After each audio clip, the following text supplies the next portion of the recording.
नमस्कार मंडळी, कसे आहात? तर आय होप तुम्ही सगळे मजेत असाल. तर मी सुद्धा मजेत आहे थोडंसं डोक्यात टेन्शन, पण मी मस्त आहे, मजेत आहे. शेवटी प्रॉब्लेम्स काय लाईफमध्ये असतातच, त्यामुळे ते सोडून देऊया आणि चला आजचा आपण दिवस घालवूया काहीतरी घरातल्या कामांमध्ये. तर अजूनही काही कमेंट्स मला होते की ताई तुझी भाकरी किती छान फुगते, किती मस्त करते. तर तुम्हाला मी सांगेन की मला सुद्धा व्यवस्थित भाकरी जमत नाही. मी सुद्धा शिकते आणि अजूनही शिकते. अजूनही काही चुका होतं. उलट मी तुम्हाला सांगेन, जे 2 हाताने भाकऱ्या थापतात ना मस्तपैकी, 2 हात असं अटॅच करून, ते सुद्धा मला अजून जमत नाही. मला एका हातानेच भाकरी करायला जमते. आणि व्यवस्थित जर पीठ मळलं तर भाकरी जमतेच. तर तळव्या बघा, आपला हात आहे ना, हाताच्या त्या तळव्याच्या भागाने ना पिठाला असं दाबायचं, असं घसकटायचं. आणि बहुतेक गावाला सुद्धा असेच करतात, पण आपल्याला ते पटकन दिसून येत नाही, कारण त्या 2 हाताने घसकटतात, म्हणजे हाताने असे घासतात ते पीठ. तर परातीमध्ये तळव्याच्या सहाय्याने पीठ असं व्यवस्थित मळता आलं पाहिजे आणि पाण्याचं मेजरमेंट सुद्धा घेता आलं पाहिजे. आता तुम्ही म्हणसाल ह्याच्यामध्ये नदी करू का? तर पाण्याची नदी करून चालत नाही. परातीमध्ये लागेल तेवढं जेमतेम पाणी घ्यायचं आणि जेव्हा आपण भाकरी बनवतो तेव्हा नेमका अंदाज येतोच की किती पाणी घ्यायचं आहे. अशा दोन्ही हाताने सुद्धा करतात, पण मला काही जमत नाही. मी ट्राय केलं, माझी भाकरी दोन्ही साईडला 2 भाग होतात. आता म्हटलं हे आपल्याला 2 पार्ट नकाशाने बनवायचं आहे. एका हाताने जमतं तर एका हातानेच बनवूया. आणि कसं असतं ना, आपल्याला जसं जमेल त्या पद्धतीनेच ट्राय करायचं. एखाद्याचं बघून आपण कॉपी करू शकत नाहीये, हे मात्र खरं.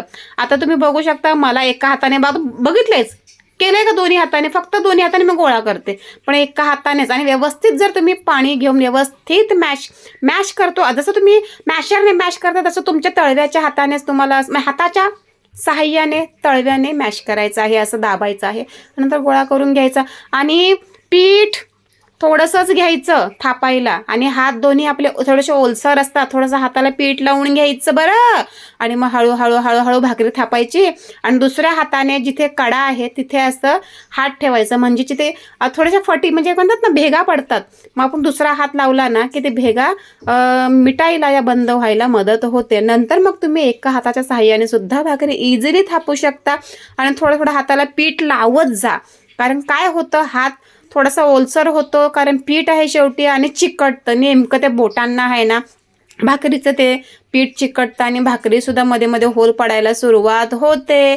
खूप अवघड काम आहे हो, कोणाला हे जमत नाही भाकरी. मी तर खूप जणांच्या भाकऱ्या बघितल्यात, कोणाची कडकच असते, कोणाची वेगळीच असते.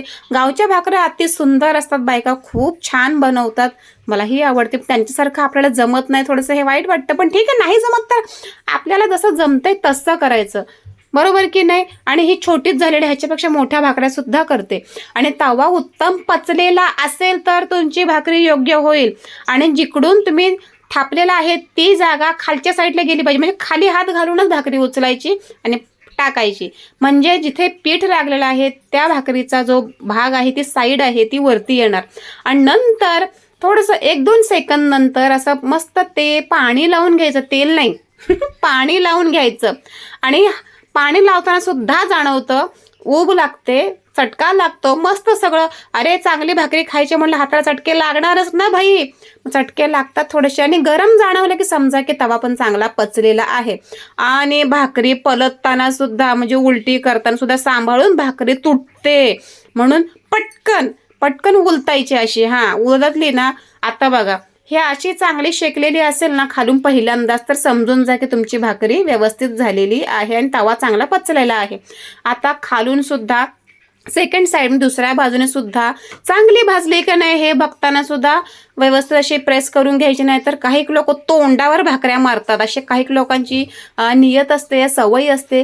गावाला तर सर्रास लोक, या काही माणसं आहेत ते बायकांना शिव्या सुद्धा घालतात की तुझी भाकरी कच्चीच राहिले, अशीच राहिले. आणि 4 चौघात लाच काढायला सुद्धा मागे पुढे बघत नाही, अशी सुद्धा माणसं आहेत अजूनही आहेत गावाला. कारण चुलीवर करणाऱ्या भाकऱ्या ज्या म्हणजे असतात, त्या भाकऱ्या थोड्याशा इकडून तिकडून कच्च्या राहतात, कारण त्यांना आरावरच्या भाकऱ्या लागतात.